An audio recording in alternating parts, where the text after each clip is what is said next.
अनोखी गवाही। सूर्यपुर नाम के एक छोटे से गांव में नारायण नाम का एक किसान रहता था। वो अपनी पत्नी गीता व 10 साल के बेटे के साथ अपना जीवन निर्वाह करता था। वो बहुत गरीब था। मजदूरी करके मात्र 2 वक्त का भोजन ही इकट्ठा कर पाता था। एक दिन नारायण की पत्नी गीता उससे बोली,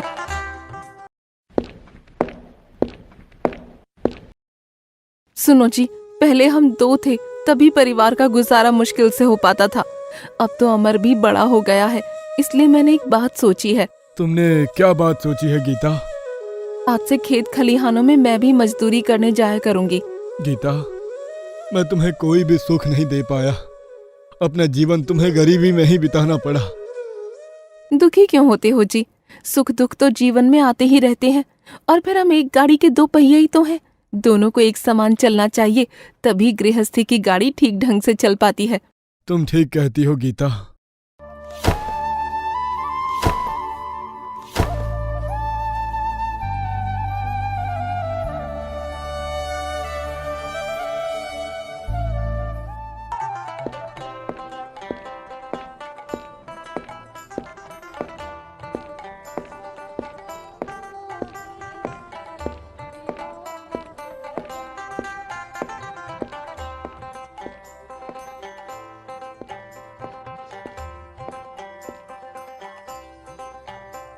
गीता और नारायण दोनों ही दूसरे के खेतों में मजदूरी करने लगे।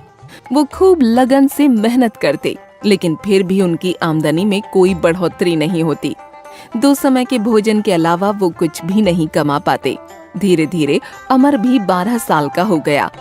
एक दिन फिर से नारायण निराश मन से गीता से बोला, गीता, सब पूर्व जन्मों के पापों का फल है। इतने वर्षों में तो कूड़े के ढेर के दिन भी आते हैं। फिर हमने ऐसा कौन सा पाप किया है जो गरीबी हमसे चिपक कर रह गई है? सब ईश्वर की माया है। अब तो वही हमें आगे का रास्ता बता सकते हैं।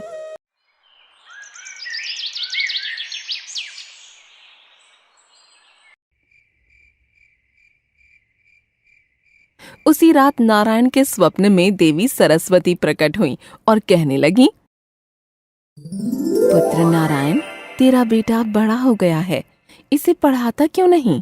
देवी सरस्वती, आप तो मेरी दशा से भली भांति अवगत होंगी। ऐसी कठिन परिस्थितियों में मैं कैसे अमर को पढ़ा सकता हूँ? कुछ भी करो बेटा, अपना पेट काटो, पर अमर को अवश्य पढ़ाओ।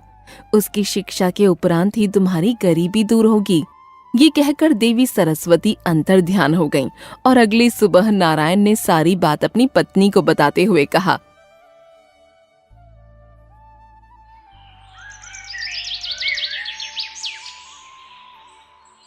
गीता, आज रात माँ सरस्वती मेरे सपने में आई थी। वो कह रही थी, अमर को शिक्षा प्राप्त होने के बाद ही हमारी गरीबी दूर हो सकती है। सुनो जी, तुम आज ही अमर को लेकर काशीनाथ चले जाओ। काशीनाथ? लेकिन वहाँ क्यों? काशीनाथ में विश्व गुरु नाम के विद्वान रहते हैं। शिक्षा जगत में उनका बहुत बड़ा नाम है। तुम अमर को विद्या अध्ययन हेतु उनके पास ले जाओ। गीता, इसके लिए तो बहुत अधिक धन की आवश्यकता होगी। कहाँ से आएगा इतना धन? इसके लिए तो लाला के पास ही चले जाओ। लाला के पास? हाँ, ले देकर गांव में वही तो महाजन है। अमर की शिक्षा के लिए उन्हीं से कर्ज ले लो। गीता, लाला अत्याचारी महाजन है। वो हमेशा गरीबों का शोषण करते हैं। वो बहुत अधिक ब्याज पर कर्ज देते हैं और समय पर कर्ज ना चुकाने पर वो बहुत क्रूर हो जाते हैं। तुम ऐसे महाजन से उधार लेने की बात कर रही हो? इसके अलावा और कोई रास्ता भी तो नहीं है जी।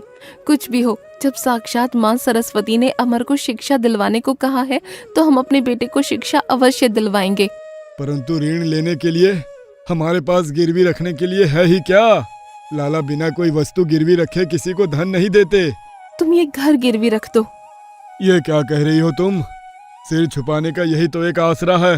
भगवान ना करे यदि ये भी छिन गया तो क्या होगा? शुभ शुभ बोलो जी, भगवान जो करेगा ठीक ही करेगा।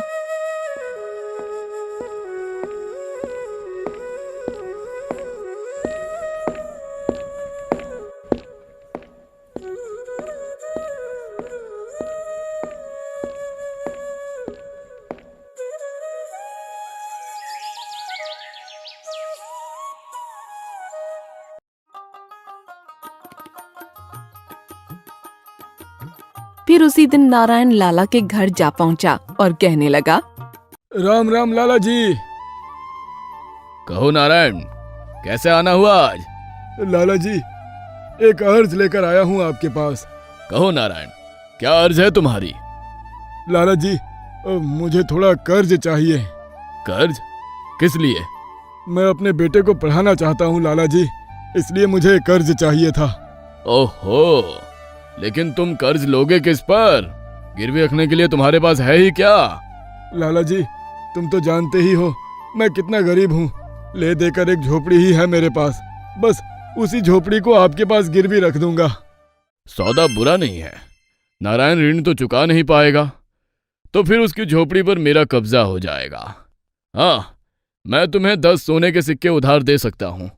ठीक है लाला जी। इसके लिए मैं तुमसे एक कागज पर अंगूठा लगवाऊंगा और 10 साल की मोहलत भी दूंगा। अगर 10 सालों में तुम कर्ज ना चुका पाए तो तुम्हारी झोपड़ी पर मेरा अधिकार होगा। मुझे ये स्वीकार है लाला जी।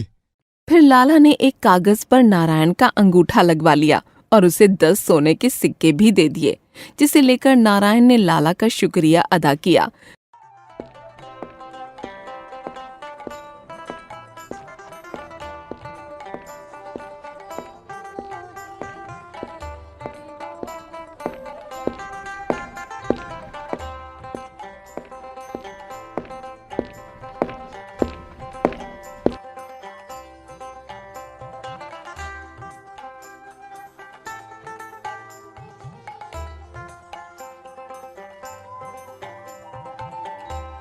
और अपने बेटे अमर को लेकर काशीनाथ के लिए निकल पड़ा।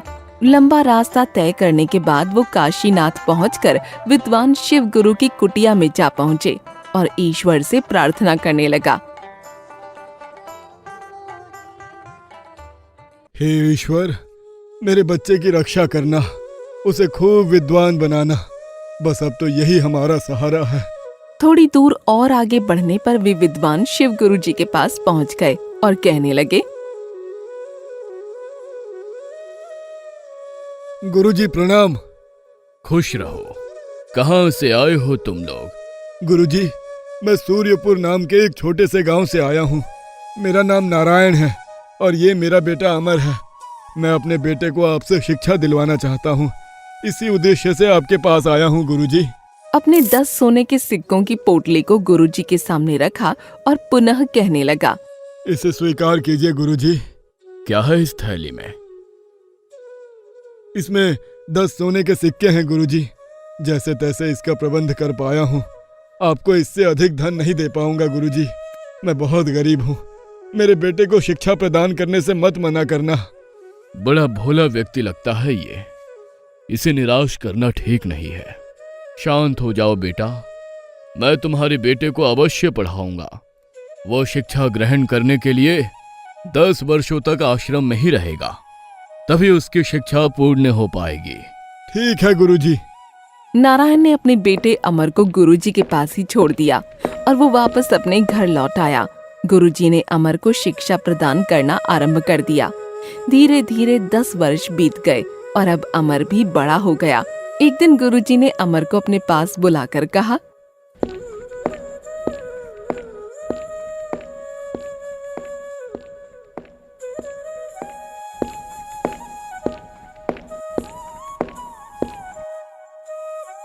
पुत्र अमर, आज तुम्हारी शिक्षा पूर्ण हुई। तुम हमारे शिष्यों में सबसे मेधावी छात्र हो, इस पर मुझे हमेशा गर्व रहेगा। गुरुदेव, सब आपकी कृपा का फल है, वरना मैं किसी योग्य था। बेटा, अब तुम अपने माता पिता के पास लौट जाओ। तुम्हारी प्रतीक्षा में वो ना जाने कब से बाट जो रहे होंगे। कैसे होंगे मेरे माता पिता? ना जाने वे कब से मेरा इंतजार कर रहे होंगे।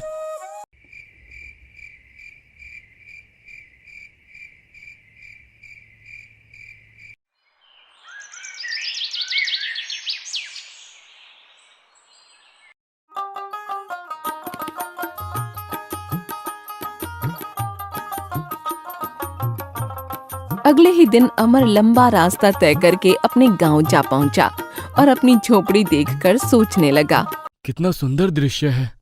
कितना समय हो गया जब मैं यहाँ से गया था।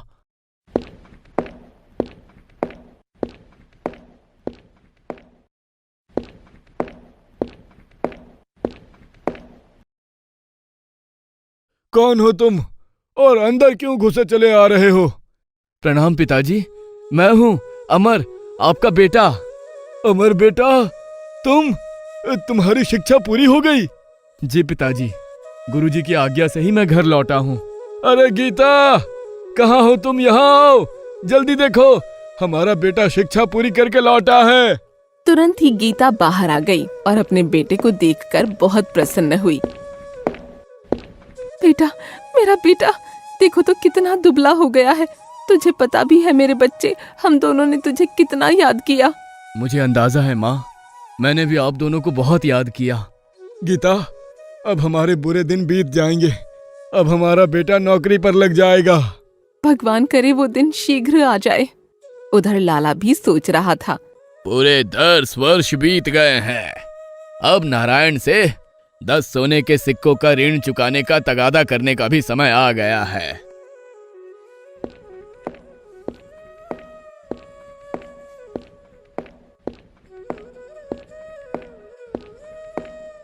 वो तुरंत ही नारायण की झोपड़ी की ओर चल दिया।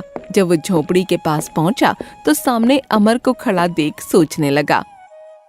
तुम अमर हो? हाँ, मैं अमर हूँ। और आप लाला जी? ओह, भूले नहीं तुम मुझे? लाला जी, तुम भी कोई भूलने की चीज हो? कहो, कैसे आना हुआ आपका? तुम्हारे माता पिता कहाँ है? अमर ने लाला की बात का कोई जवाब नहीं दिया तो लाला का पारा चढ़ गया। वो तुनक कर बोला, बताते क्यों नहीं? तुम्हारे माता पिता कहाँ है? सुनो लाला जी, मेरे पिताजी जिंदा पेड़ों को काटने और मुर्दा पेड़ों को रोपने गए हैं। क्या? हाँ लाला जी, और मेरी माँ हवा बेचने और चांदी खरीदने गई है। लगता है ये अमर आवश्यकता से अधिक पड़ आया है, तभी ऐसी बातों से मुझे मूर्ख बना रहा है। अमर को धमकाते हुए वह बोला, ये कैसी ऊटपटांग बातें कर रहे हो? मैंने जो पूछा है उसका ठीक ठीक उत्तर दो। मैंने बताया तो लाला जी। सुनो, तुम्हारे पिताजी ने 10 वर्ष पहले ये झोपड़ी गिरवी रखकर मुझसे 10 सोने के सिक्के उधार लिए थे। क्या? क्या लाला जी, सचमुच? हाँ, नारायण ने 10 वर्ष बीतने पर भी वो सोने के सिक्के मुझे वापस नहीं लौटाए हैं। आज मैं अपने सिक्के लेने आया हूँ। तुम सच सच बता दो कि तुम्हारे माता पिता कहाँ है, नहीं तो क्या करोगे लाला? लड़का बड़ा चालबाज है, इससे चालाकी से काम लेना होगा। तो उधार दिए सिक्के वापस नहीं मांगूंगा। यानी कि आप कर्ज माफ कर दोगे? हाँ हाँ, माफ कर दूंगा। तुम बताओ तो सही वो कहाँ है? लाला जी, मैं आपकी बात पर कैसे विश्वास करूं भला? मैं पृथ्वी और आकाश को साक्षी बना रहा हूं। लाला जी, ये दोनों ही बोल नहीं सकते, अतः उन्हें साक्षी नहीं बनाया जा सकता। तो फिर क्या करे? अगर आप किसी जीवित प्राणी को साक्षी बनाएं तो मैं मान लूंगा। ये बित्ता भर का छोकरा तो हाथ ही नहीं जमने दे रहा है, पर मैं भी कोई कम नहीं हूं। तभी लाला की नजर झोपड़ी पर बैठी तितली पर पड़ी। वो कहने लगा, मैं इस तितली को साक्षी मानकर वादा करता हूं कि यदि तुम अपने माता पिता का पता बता दोगे तो मैं उनके द्वारा लिया गया कर्ज माफ कर दूंगा। ये हुई ना कुछ बात लाला जी। अब सुनो, मैंने कहा था ना कि पिताजी जिंदा पेड़ों को काटने व मुर्दा पेड़ों को रोपने गए हैं। इसका मतलब है कि वो पेड़ों को काटकर बांध लगाने गए हैं। ओह, तो ये मतलब था तुम्हारा। तुम सचमुच बुद्धिमान हो अमर। अच्छा, अब मैं चलता हूँ। लाला, तूने बहुत से भोले भाले गरीब लोगों को सताया है। अब देख तू मेरे जाल में कैसे फंसता है।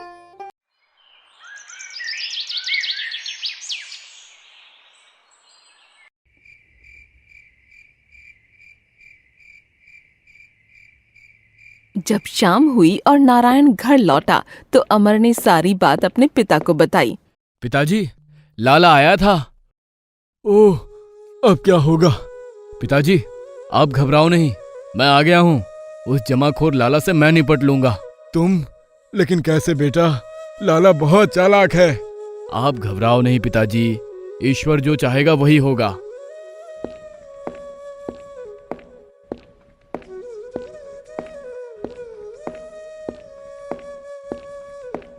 अगले दिन लाला फिर से नारायण के घर आ धमका। उस दिन फिर अमर घर पर अकेला ही था। लाला जी, आज कैसे आना हुआ? अपना उधार मांगने आया हूँ। कहाँ है तुम्हारे माता पिता? लाला जी, तुम किस उधार की बात कर रहे हो जो कल तुमने माफ कर दिया था? माफ किया था? तुम झूठ बोल रहे हो। कल ही तो आपने कर्ज माफ करने की बात कही थी। मैं महाराज के दरबार में शिकायत लेकर जाऊंगा। हाँ। उसी दिन लाला दरबार में पहुंच गया और महाराज से कहने लगा, महाराज की जय हो, मेरा न्याय कीजिए महाराज। अरे लाला, तुम? भला तुम्हें कौन परेशान कर सकता है? महाराज, गांव के ही नारायण ने मुझसे 10 वर्ष पूर्व 10 सोने के सिक्के लिए थे, लेकिन अब मांगने पर उसका धूर्त बेटा उल्टा बोलता है। मंत्री जी, तुरंत नारायण और उसके बेटे को महल में बुलाया जाए। महाराज के आदेश पर तुरंत नारायण और अमर को बुलाया गया तो महाराज ने नारायण से प्रश्न किया, नारायण, ये क्या मामला है? क्षमा कीजिए महाराज, पिताजी की तरफ से मैं पैरवी करूंगा। कहो, क्या कहना चाहते हो? महाराज, ये सच है कि 10 वर्ष पूर्व मेरे पिताजी ने लाला जी से धन उधार लिया था, तो उसे लौटाते क्यों नहीं हो?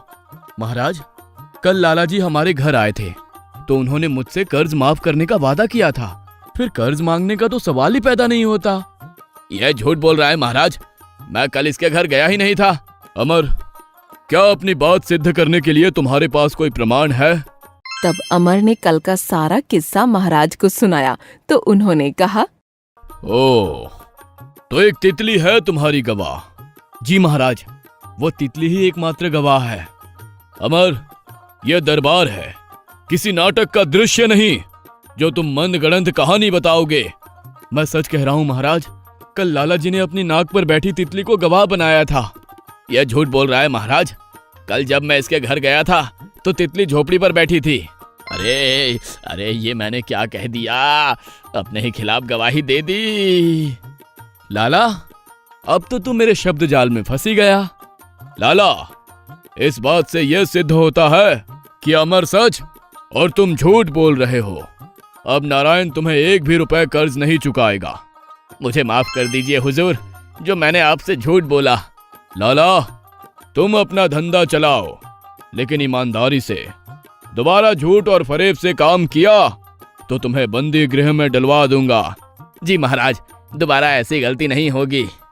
दरबार समाप्त होने पर सभी अपने अपने घर जाने लगे तो महाराज ने अमर को रोक कर कहा, अमर, मैं तुमसे बहुत प्रसन्न हूँ। तुम्हारी सूझबूझ ने तुम्हें कर्ज चुकाने से बचा लिया। क्या तुम मेरी एक बात मानोगे? अवश्य महाराज, आप बस आदेश दीजिए। मैं जानता हूं तुम शिक्षा ग्रहण करके आए हो और बहुत बुद्धिमान हो। तुम्हारी जगह तो मठों में विद्वान की है, किंतु मैं चाहता हूं कि तुम राज दरबार में रहकर न्याय मंत्री का पद संभालो। क्या तुम्हें यह मंजूर है? अवश्य महाराज, ये तो मेरे लिए सौभाग्य की बात होगी। राजसराय में तुम्हारे रहने व खाने पीने की व्यवस्था कर दी जाएगी। तुम कल से ही दरबार में शामिल हो सकते हो। जैसी आपकी आज्ञा महाराज। इस तरह अमर की सूझबूझ ने अमर और उसके परिवार की परिस्थितियों को बदल दिया।